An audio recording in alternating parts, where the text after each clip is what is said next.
1931 में national hero Bhagat Singh की फांसी ने पूरे देश भर में मायूसी की एक लहर बिखेर दी। पर एक सवाल जो आज तक लोगों के जहन में आता है वो ये कि क्या Mahatma Gandhi, the father of our nation, Bhagat Singh को बचा सकते थे? और इसका सबसे कंट्रोवर्शियल एंगल ये है कि महात्मा गांधी ने भगत सिंह को बचाने में जो कोशिश की थी वो पूरे मन से की थी या नहीं।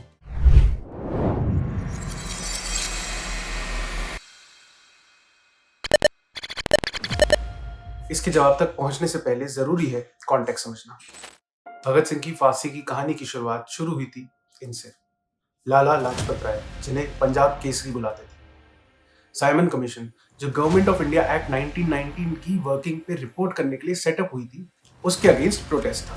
प्रोटेस्ट इसलिए था क्योंकि 7 मेंबर की इस कमीशन में एक भी मेंबर इंडियन नहीं था। अक्टूबर 1928 में साइमन कमीशन के अगेंस्ट लाहौर में एक प्रोटेस्ट चल रहा था जिसमें लाला जी ने हिस्सा लिया और वहां पर पुलिस ने उन पर लाठियां बरसा दी। ये सबसे एक 20-21 साल का नौजवान बहुत डिस्टर्ब था। मैं भगत सिंह की बात कर रहा हूँ।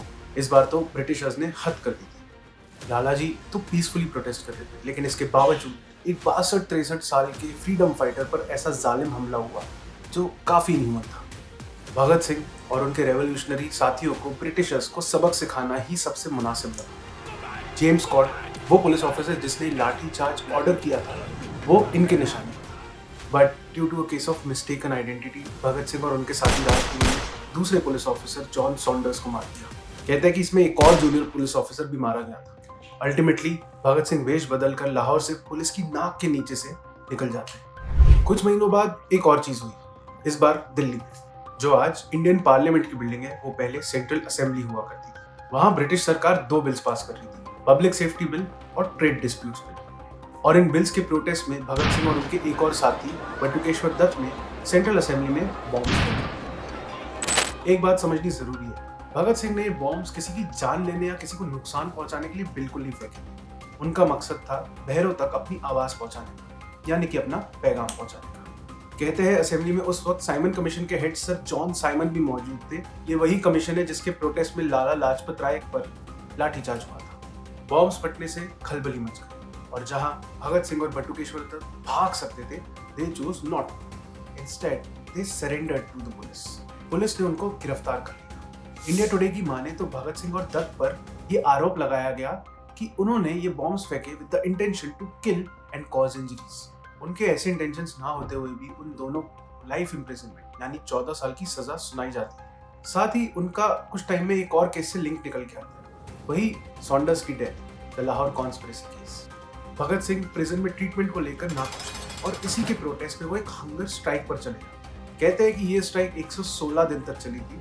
उस वक्त तक दुनिया भर में सबसे लंबी हंगर स्ट्राइक्स में से एक और चीज, रिपोर्ट्स कहती है कि भगत सिंह ने डिसाइड किया था अपना ट्रायल बॉयकॉट करने का। इसका इम्पैक्ट ऐसे समझिए कि अगर अक्यूज्ड ही ट्रायल में नहीं होगा तो ट्रायल होगा कैसे। ये सबसे धीरे धीरे पूरे देश में भगत सिंह के लिए सपोर्ट बनने लगा। लेकिन ब्रिटिशर्स को ये ट्रायल जल्द खत्म करना था, तो जब घी सीधी उंगली से नहीं निकला तो उन्होंने उंगली टेढ़ी कर दी।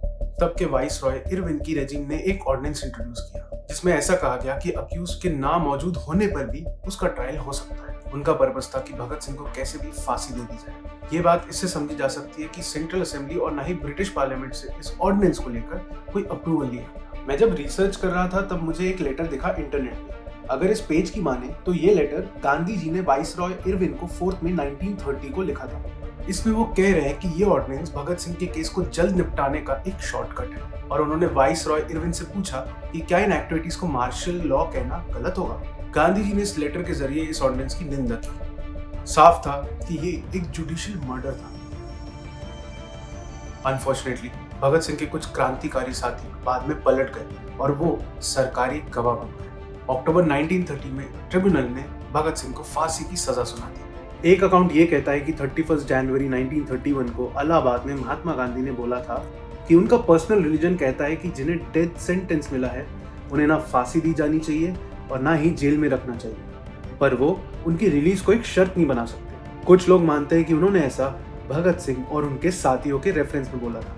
इसी दौरान Gandhi Irwin pact, one of the most prominent agreements of India's freedom struggle, उसके नेगोशिएशंस पैरेलली चल रहे थे।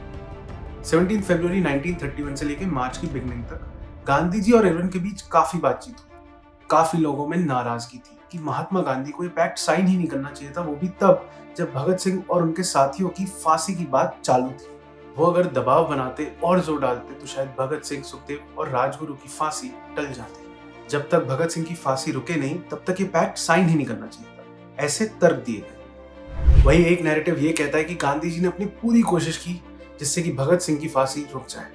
अलग अलग कॉन्वर्सेशंस में गांधी जी ने इरविन को ये याद दिलाने की कोशिश की कि भगत सिंह की फांसी से कोई फायदा नहीं होगा, और तो और लोगों के जज्बात और बिगड़ेंगे। उस वक्त के होम सेक्रेटरी हर्बर्ट एमरसन ने अपने मेमोइर्स में लिखा है कि भगत सिंह और उनके साथियों को बचाने के लिए महात्मा गांधी के जो एफर्ट्स थे वो बिल्कुल ऑनेस्ट थे। ये खत काफी अहम है। गांधी जी ने भगत सिंह के लिए जो भी डिस्कशंस किए उनमें ये खत सबसे प्रोमिनेंट है। 23 मार्च 1931 को लिखे ये खत में गांधी जी वाइसरॉय इरविन को पॉपुलर ओपिनियन के बिना पर फांसी रोकने की राय देते हैं, ये कहते हुए कि इससे इंटरनल पीस भी बढ़ेगा। उनके क्रिटिक्स का मानना है कि उनकी वर्डिंग जो थी लेटर में वो इतनी स्ट्रांग नहीं थी। जैसे कि आप यहाँ देख सकते हैं, पॉपुलर ओपिनियन राइटली और रॉन्गली डिमांड्स कम्युनिकेशन, राइटली और रॉन्गली, ये वर्डिंग उनके क्रिटिक्स को पसंद नहीं है। गांधी जी को इस बात का एहसास नहीं था कि his letter is too late. उस दिन भगत सिंह को फांसी हुई। कुछ लोग का कहना है कि ये फांसी बाद के लिए स्केड्यूल हुई थी, लेकिन बड़ी चालाकी से इसे प्रीपोन कर दिया गया। कुछ लोग कहेंगे कि गांधी जी के एफर्ट्स कितने भी अच्छे होते वो वेस्ट ही होने थे, क्योंकि भगत सिंह खुद नहीं चाहते थे कि उनकी सजा माफ हो। ये इससे समझा जा सकता है कि फांसी से पहले उन्होंने एक पिटीशन लिखी, लेकिन ये कोई मर्सी पिटीशन नहीं थी जहां वो बोले कि उनको बचा लिया जाए। उन्होंने ये कहा था कि उन्हें एक प्रिजनर ऑफ वॉर की तरह ट्रीट किया जाए और उनको फांसी की जगह बंदूक की गोली से मारा जाए। उनके पिता ने भी जब उनके बचाव में कुछ बोला था तब भी भगत सिंह ने उनकी कड़ी निंदा की। एक एंगल ये भी कहता है कि वाइसरॉय इरविन चाहकर भी भगत सिंह की सजा माफ नहीं कर सकते थे, क्योंकि उन पर बहुत दबाव था। जॉन सॉन्डर्स की फैमिली और लाहौर के पुलिस ऑफिसर्स, ये सारे सर्कमस्टेंसेस को भी समझना जरूरी है कि गांधी इरविन पैक्ट के दौरान गांधी जी की नजर में कई सारे ऐसे मुद्दे थे जिनको नजरअंदाज नहीं किया जा सकता था भगत सिंह के मुद्दे के कारण। वो ऐसा देश के हित के लिए सोच रहे थे। और ये भी कहा जाता है कि इन नेगोशिएशंस के दौरान गांधी जी की पोजीशन बहुत ज्यादा स्ट्रांग नहीं थी। भगत सिंह, सुखदेव और राजगुरु की मौत से पूरे देश में मातम छा गया, और उसके तुरंत बाद कांग्रेस का एक सेशन था कराची में, जहां महात्मा गांधी के खिलाफ जमकर प्रोटेस्ट हुआ। गांधी जी अहिंसावादी थे और भले ही वो भगत सिंह के तरीकों से सहमत नहीं थे, लेकिन रिकॉर्ड्स हैं कि उन्होंने भगत सिंह की शान में ये कहा था कि उनकी हिम्मत काबिले तारीफ थी। वहीं एक रिकॉर्ड ये भी है कि भगत सिंह के पिता के मुताबिक भगत सिंह ने उनसे ये कहा था कि उन्हें अपने जनरल यानी गांधी जी को सपोर्ट करना चाहिए, और ये बात उन्होंने अपनी मौत से ठीक पहले कही थी। इस पूरी कहानी में मैं जितना घुसता गया उतना मुझे समझ में आया कि ये सवाल का जवाब देना कि महात्मा गांधी ने भगत सिंह को बचाने की कितनी कोशिश की, पूरे मन से की या नहीं की, इन सब का जवाब देना बहुत मुश्किल है, सब अपने अपने नजरिए पर। तो इसलिए मैंने फैक्ट्स आपके सामने रखे। अब आप मुझे कमेंट सेक्शन में बताओ कि आपको क्या लगता है, क्या महात्मा गांधी भगत सिंह को बचा सकते थे, और अगर हाँ तो क्या उन्होंने पूरी कोशिश की या नहीं। इस वीडियो को देखने के लिए थैंक यू। अगर आपको ये वीडियो पसंद आए तो लाइक और शेयर जरूर करना। हिस्ट्री के अलग अलग नैरेटिव्स को एक्सप्लोर करना अगर आपको भी उतना ही पसंद है जितना कि मुझे, तो प्लीज हमें फॉलो और सब्सक्राइब जरूर कर लेना, मजा आएगा।